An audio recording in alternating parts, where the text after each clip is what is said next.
नमस्कार छात्रों, स्वागत है आपका एक नए वीडियो में। आज हम इस वीडियो में जानेंगे अपरिमिति समुच्चय या असमाप्त समुच्चय, जिसे इंग्लिश में इनफाइनाइट सेट कहते हैं।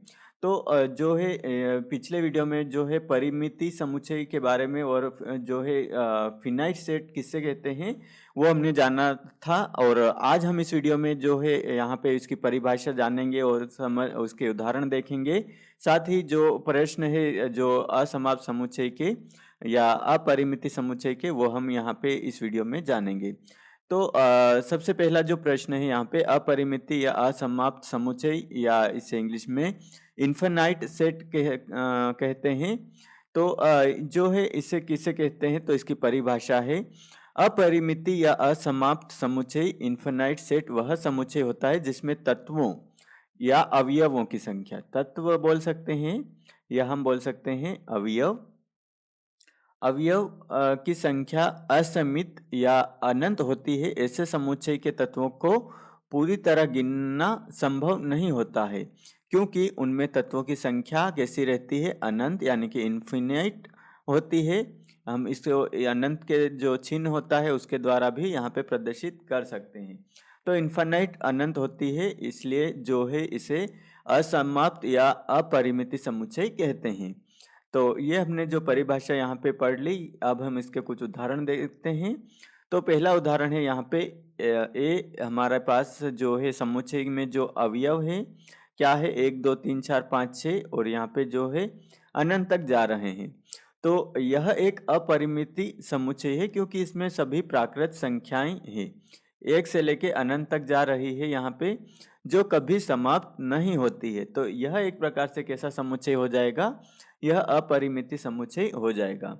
एक और उदाहरण है यहाँ पे, वो देख लेते हैं। तो यहाँ पे b बराबर 0 1 2 3 4, यहाँ पे जो है 0 भी शामिल कर लिया जाता है कोई भी प्राकृत संख्या में, तो वो पूर्णांक संख्याएं होती है। तो यह भी एक असमाप्त समुच्चय है, क्योंकि इसमें सभी पूर्णांक होल नंबर शामिल हैं जो अनंत तक जाते हैं। तो ये दो उदाहरण हमने देख लिए। अब हम इसमें संक्षेप में जान लेते हैं कि अपरिमिति समुच्चय क्या होता है। अपरिमिति समुच्चय यानी कि इन्फिनाइट सेट समुच्चय को इंग्लिश में जो बोला जाता है सेट बोला जाता है, और यहाँ पे जो अपरिमिति समुच्चय है अपरिमिति को बोला जाता है इन्फिनाइट, इन्फिनाइट बोला जाता है। तो ये हमने यहाँ पे जो है अपरिमित समुच्चय में तत्वों की संख्या कैसी रहती है, असीमित यानी कि अनंत होती है। इससे गिनना संभव नहीं होता, क्योंकि यह कभी समाप्त नहीं होता है। अब हम यहाँ पे कुछ जो है अपरिमित या समाप्त असमाप्त समुच्चय के कुछ प्रश्न देख लेते हैं। तो पहला प्रश्न है, अपरिमित समुच्चय क्या होता है। तो उत्तर है, अपरिमित समुच्चय वह समुच्चय होता है जिसमें तत्वों की संख्या अनगिनत होती है, इसे गिनना नहीं जा सकता और यह कभी समाप्त नहीं होता है। दूसरा प्रश्न है, अपरिमित समुच्चय के उदाहरण क्या है। तो इसके उदाहरण हमने यहाँ पे जो देखे हैं ऊपर, और कुछ अन्य उदाहरण यहाँ पे है, जैसे कि प्राकृत संख्याओं का समुच्चय हमने जो देख लिया था, 1 2 3 से लेकर अनंत तक जाती है संख्याएं। संपूर्ण संख्याओं का समुच्चय होता है यहाँ पे -3 -2 -1 0 1 2 3। इसी प्रकार वास्तविक संख्याओं का समुच्चय जो x जो है एक क्या है, वास्तविक संख्या है। तो ये वास्तविक संख्याओं का समुच्चय हो जाएगा। इसी प्रकार यहाँ पे अपरिमिति जो प्रश्न नंबर तीसरा है, अपरिमिति समुच्चय और परिमिति समुच्चय में अंतर क्या अंतर है। मुख्य अंतर है यहाँ पे परिमिति समुच्चय में एक निश्चित संख्या में तत्व होते हैं, जबकि अपरिमिति समुच्चय में तत्वों की संख्या अनगिनत होती है और यह कभी समाप्त नहीं होता है। प्रश्न नंबर चौथा, अपरिमित समुच्चय के कितने प्रकार होते हैं। तो अपरिमित समुच्चय के दो मुख्य प्रकारों में बांटा जा सकता है, जो है काउंटेबल इन्फिनाइट सेट यानी कि गिननीय अपरिमित समुच्चय, जिसमें तत्वों को एक क्रम में गिना जा सकता है। उदाहरण जो है प्राकृत संख्या, इनको एक क्रम में गिना जा सकता है। दूसरा अगिननीय अपरिमित अनकाउंटेबल इनफाइनाइट सेट, जिसमें तत्वों की गिनती करना असंभव होता है, जैसे वास्तविक संख्याएं। तो ये जो प्रकार हमने समझ लिए। अब पांचवा प्रश्न है, क्या कोई अपरिमित समुच्चय भी परिमित परिमित हो सकता है। नहीं, एक समुच्चय या तो परिमिति होगा या अपरिमिति होगा, दोनों एक साथ नहीं हो सकते। तो ये आपका जो प्रश्न है इसका जो डाउट क्लियर हो चुका होगा। एक अपरिमिति समुच्चय का उपसमुच्चय भी अपरिमिति होगा। तो ये प्रश्न पूछा गया है, तो इसका उत्तर है यह उपसमुच्चय पर निर्भर करता है। तो पहला है गिननीय अपरिमिति समुच्चय, यदि उपसमुच्चय भी गिननीय है तो वह भी अपरिमिति होगा। अगिननीय अपरिमिति समुच्चय, यदि उपसमुच्चय भी अगिननीय है तो वह भी अपरिमिति होगा।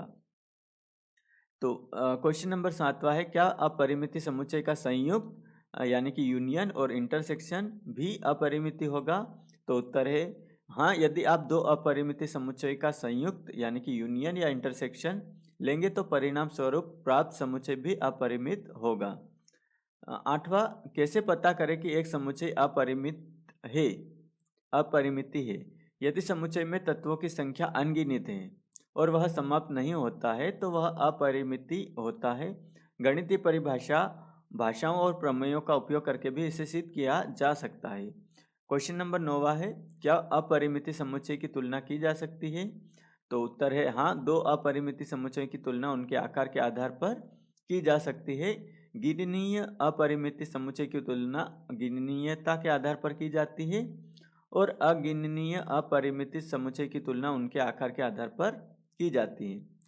क्वेश्चन नंबर जो आखिरी का है 10वां, अपरिमिति समुच्चय को कैसे व्यक्त किया जा सकता है?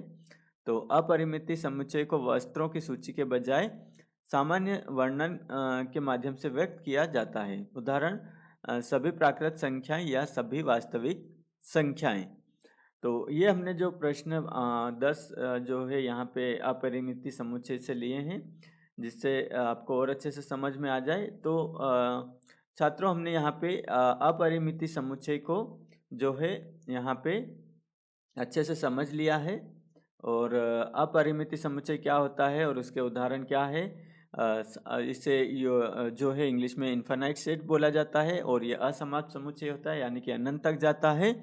आशा है छात्रों, इस वीडियो में दी गई जानकारी के द्वारा आप अपरिमिति या असमाप्त समुच्चय को जो है समझने में आपको मदद करेगी। अगर यह वीडियो आपको पसंद आया है तो इस वीडियो को लाइक एवं शेयर जरूर करें। साथ ही आप अपने यूट्यूब चैनल मैथ सर को सब्सक्राइब कर लीजिए ऐसे ही हेल्पफुल वीडियो के लिए। मिलते हैं अगले वीडियो में गणित की एक नई रोचक जानकारी के साथ। तब तक आप सभी छात्रों को धन्यवाद।